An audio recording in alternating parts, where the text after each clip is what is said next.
ಅದು ತುಂಬ ಅಂದರೆ ನಾವು ಇಷ್ಟು ಮಾಡಿ ಇಷ್ಟು ಮಾತಾಡ್ತೀವಿ ನಾರ್ಮಲಿ, ಅದಕ್ಕೆ ಜಾಸ್ತಿ ಮಾತಾಡೋದು ಬೇಡ ಅನ್ನೋ ಥಾಟಲ್ಲಿ ಇದ್ದೀನಿ ಸುನಿಲ್. ನಾನು ಮಾಸ್ಟರ್ ಆವಾಗಲೇ, ಅರ್ಜುನ್ ಮಾಸ್ಟರ್ ಆವಾಗಲೇ ಎಕ್ಸ್ಪ್ಲೇನ್ ಮಾಡಿದರು.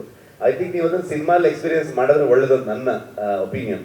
ಸೊ ನಾವು ಮಾತಾಡಿ ಅದಕ್ಕೆ ಇನ್ನೇನೋ ಹೇಳೋದಕ್ಕಿಂತ ನೀವು ಹೇಗಿದೆ ಹಾಗೆ ಅದನ್ನು ತೊಗೊಳ್ಳೋದು ನೋಡೋದು ತುಂಬ ಚಂದ ಅಂತ ಅಂದ್ಕೊಳ್ತೀನಿ. ಮೇಕಿಂಗಲ್ಲೂ ಕೂಡ ನಾವು ತೋರಿಸಿದ್ದೀವಿ, ನಾವು ಯಾವ ಥರದಲ್ಲಿ ಎಫರ್ಟ್ ಹಾಕಿದ್ದೀವಿ, ಯಾವ ಥರದಲ್ಲಿ ಅದನ್ನು ಕೆಲಸಗಳು ಮಾಡಿದ್ದೀವಿ ಅಂತ.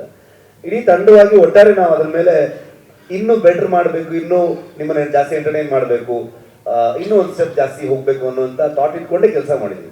ಅದನ್ನ ನೋಡಿ ಹೇಗಿದೆ ಅಂತ ನೀವೇ ಹೇಳಬೇಕು. ಶೆಟ್ರೆ, ವಿಜಯ್ ಸುವರ್ಣ ನ್ಯೂಸ್ ಇಂದ ಈ ಸಿನಿಮಾ ಅಂತ ಬಂದಾಗ ಎಂಟರ್ಟೈನ್ಮೆಂಟ್ ಜೊತೆಗೆ ಎಜುಕೇಟ್ ಕೂಡ ಮಾಡುತ್ತೆ.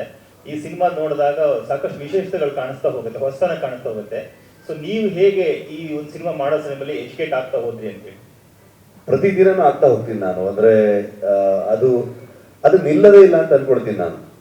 ಕಲಿಯೋದು ಎಲ್ಲಿವರೆಗೆ ನಾವು ಕಲಿತಾ ಇರ್ತೀವಿ ಅಲ್ಲಿವರೆಗೆ ಮುಂದೆ ಹೋಗ್ತೀವಿ ಅಂತ ಅನ್ಕೊಳ್ತೀನಿ ನಾನು. ಇನ್ನೂ ಕಲಿತಾ ಸೊ ಪ್ರತಿಯೊಬ್ಬರಿಂದನೂ ಕಲಿತಾ ಹೋಗ್ತೀವಿ. ಈ ಸಿನಿಮಾದಲ್ಲಿ ಸುಮಾರಷ್ಟು ವಿಚಾರಗಳು, ನಮ್ಮ ಹಿಂದಿನ ಪರಂಪರೆ ಆಗ್ಬೋದು, ನಮ್ಮ ಮೂಲ ಆಗ್ಬೋದು, ಎಷ್ಟು ರಿಚ್ ಆಗಿತ್ತು ನಮ್ಮ ಕಲ್ಚರು, ಇವೆಲ್ಲ ವಿಚಾರಗಳನ್ನು ತಿಳಿಯುವಂಥ ಅವಕಾಶ, ಹೆಚ್ಚು ವಿಚಾರಗಳ ಬಗ್ಗೆ ಓದುವಂಥ ಅವಕಾಶ, ಕೇಳುವಂಥ ಅವಕಾಶ. ಕೆಲಸ ಮಾಡ್ತಾ ಪ್ರತಿಯೊಬ್ಬ ಮನುಷ್ಯನ ಅದು ಒಂದು ಬೇರೆ ಒಂದು ದಾರಿಗೆ ತಗೊಂಡು ಹೋಗ್ತಾ ಹೋಗುತ್ತೆ ಅಂತ ಅನ್ಸುತ್ತೆ.